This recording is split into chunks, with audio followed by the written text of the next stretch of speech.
it's me and welcome to another edition of the vlog. Agent Carter 2.04, Smoke and Mirrors. Zorro, as usual. Seriously? Alright. Well, it is your favorite Whitney here to talk Agent Carter with you. I am the non-supervillain Whitney. I will just see. Look, no crack. Yeah, if you didn't think I was going to exploit the fact that I have the same hairdo and the same name, had another thing coming. So a lot of cool stuff happened in this episode. We got to see both Peggy's backstory and Whitney's backstory as young Agnes.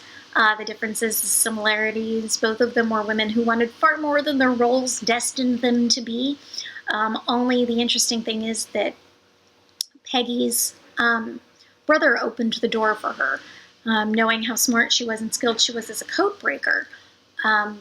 He opened the door for her to become a field agent, to become the Agent Carter we all know and love, and leave truly the worst fiance ever. I just wanted to punch him. Meanwhile, Agnes had a very poor upbringing. Her mother was living in a house basically because she was sleeping with some guy.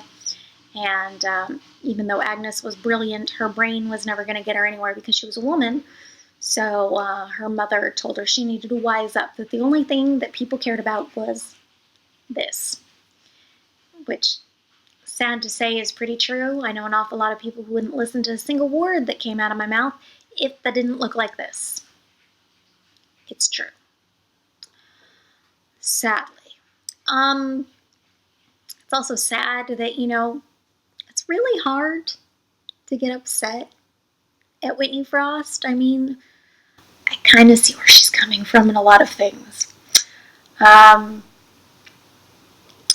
Must be kind of liberating to have those powers. We shall be glad I don't, right?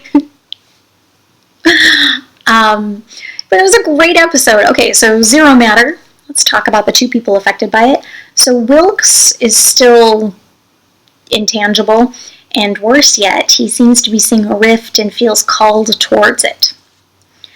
Meanwhile, Whitney continues to be the true scientist that she is and experiments on her powers, but of course every time she uses it, the crack gets bigger and bigger and bigger. I just love the fact that she got lab rats, set them up in her dressing room so that she could experiment. Ever the scientist. If you guys don't know the real-world basis for her character, that would be Hedy Lamarr, the Hollywood actress who actually was a brilliant inventor and without whom you probably wouldn't be using Wi-Fi right now. She was kind of a pioneer in wireless technology. So I like that they managed to work that in there. So other things are afoot. Obviously, the SSR is in danger because they were going to be going after the Council of Nine at the Arena Club. And wouldn't surprise me if somehow Jack himself was to blame for selling all of them up the river. But it's led all of them underground. So I was having a conversation with my friend Elaine last week on Twitter. We were discussing whether or not Peggy was headed towards the path of becoming the Agent Carter who founds S.H.I.E.L.D. And I had said that I honestly thought that this season was leading up towards it. And we've had hints that the SSR is being deemed irrelevant in this post-World War United States. I should have just said post-war. Oh well. But especially now that we have the Council of Nine who have their fingers in everything. Literally, I think the only way to be able to have sort of an intelligence agency is to start from scratch with people that Peggy has vetted, that Peggy trusts, and I think that's where we're going to go. So it wouldn't surprise me if by the end of this we actually get Peggy Carter, Agent of S.H.I.E.L.D. Plus two, they've been really hammering home the fact that, Peggy can't solve everything with a fist, so hoping we're going in that way. Boy, let's talk about that tension between Peggy and Wilkes. Like, it isn't very often that I just go, oh my god, I ship those two, but oh my god, I ship those two. Okay, so other fun things that happened in the episode. Jarvelous! That was adorable. Absolutely adorable, as was him talking in his sleep. Just so cute. I love Jarvis. I am going to say one thing. Koalas are mean. I totally would believe that out of Howard's menagerie, that would be the thing he'd need to train Gun for. Because koalas are cute but mean.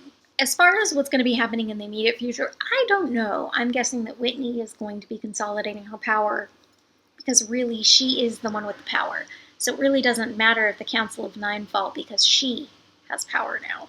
And you know what I mean? It's nice that you can see it in these little things, these little moments that they work in there. Like her terrible husband, who I still can't wait for her to kill. You know, he comes in, instructs her on what she's supposed to wear for this magazine cover, for Life magazine. Everything he talks about how she's going to add to his career is how she looks. When she comments about the missing director, how he probably, was going to turn up face down in a lake, some comment like that, or a reservoir. He says, why would you say that? I mean, that would be terrible. Why? Because it would hurt his campaign. Literally, all he cares about is himself. So I can't wait for him to die. Hunt refused to even listen to Whitney or tell her anything. He just wanted to talk to Chadwick. Now we know. We know about Peggy's past. And I thought it was brilliant that all these flashbacks where they talk about her past as a code breaker, it kind of answered one of the questions that some people had from last season, which was why Peggy was so damn good at code breaking. And it's because that's what she did before everything else. And she was already damn good at it. So there you have that. So I'd love to hear your theories on what's coming up. So I just wanted to say a couple things. So Marvel references. So the Council of Nine, as we now know that they're called, as opposed to the Council of White Dudes. I will still call them that in my head. In the comics, they were originally an offshoot of Hydra. I don't think they are in this. I think they're a separate thing. I do think that Hydra probably models itself after it, going, oh, well, if we stay in the shadows, then we can do this. So I think that's kind of the Hydra's like, we will improve on this. And clearly they did. Whitney's alias is Madame Mask, which I'm pretty sure we're going to be seeing a mask by the end of the season because obviously there's only so much hiding you can do when the crack's already... Let me see, the crack goes down there now. So, I mean, there's only so much you can hide with hair like this. So, at some point in time, she's gonna need to wear a mask. Marvel references that I could think of off the top of my head. I know I'd already mentioned Madame Mask, but now that we're watching this, I think more of you guys can see the mask. Where we would be going towards that. Well, I think that's it for this week. The show just makes me so happy. If you haven't already, please subscribe to my YouTube channel. Just click on that little doohickey right there. You can also follow me all over the internet. I have a bunch of social media accounts. You can go to my website. It's whitneydrake.com. And I have links to all of them there. Everything from the usual suspects to even Google+, though I'm not on that very much. Anyways, I hope you guys have a great week. I'll talk to you later. Bye.